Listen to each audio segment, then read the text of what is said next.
A lady once told me something very honestly. She said that I don't know why I'm not able to say no to people.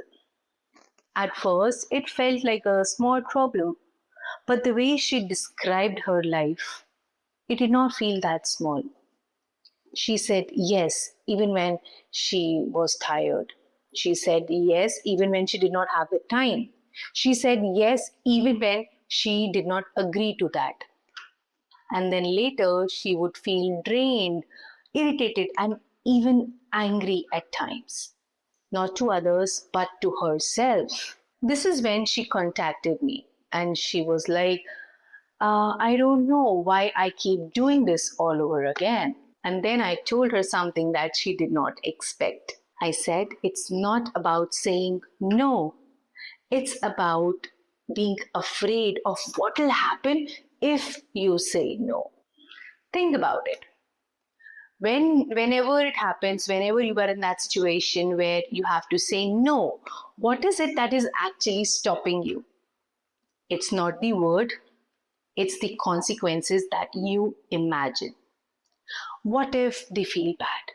What if they think something bad about me? What if it makes them upset?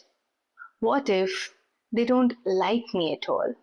And suddenly saying no feels so heavy that you end up saying yes just to avoid the discomfort. But the reality is, you're not choosing what you want, you are choosing what will help you to maintain the peace. And maybe you have also been in such a situation before where you agreed to the plan even if you did not like it, where you took up the work even when you did not have the time, where you just went for the sake of going, but you knew that you needed rest, and all for the sake of not disappointing others. And every time you do that, you are disappointing yourself. Whenever you say yes to others by disappointing yourself, you're saying no to your own life. And now I'll ask you the same question that I asked that lady. Why does disappointing yourself feels more comfortable than disappointing someone else?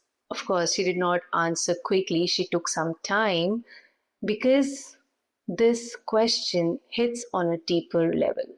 Why do you think you feel comfortable in disappointing yourself, saying no to yourself, even when at the back of your mind, subconsciously, you know that you're not doing this for yourself, you're doing it for the sake of others? It's not about being nice, it's about needing approval, it's about fearing rejection, it's about tying your worth on how someone feels about you.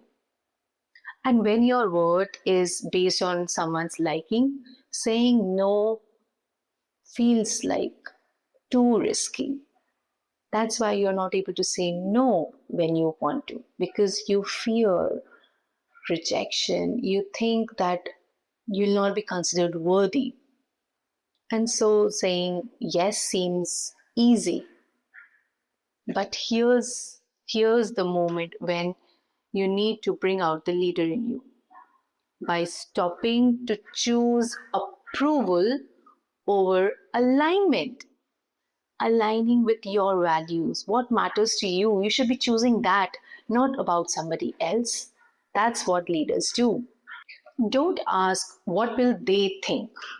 Instead, ask what am I going to feel if I say yes to this thing. So the next time you're about to say yes, don't ask what are they going to feel about this. Instead, ask yourself, what am I going to feel if I say yes to this? Because that feeling is the truth that you have been ignoring. See, a short term discomfort of saying no is always cheaper than a long term resentment with yourself. You don't have to become rude, you don't have to justify everything. You just have to start being honest. And yes, people will get disappointed, but that is not damage.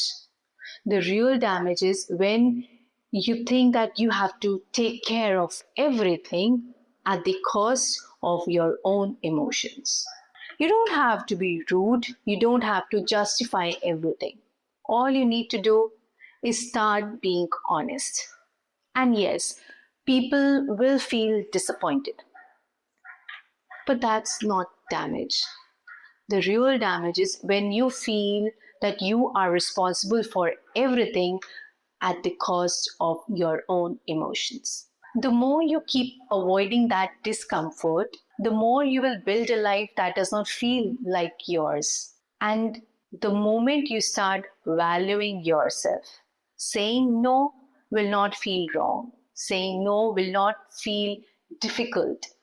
In fact, you will start to see that it was necessary. So start small. One honest no. That's where it all begins.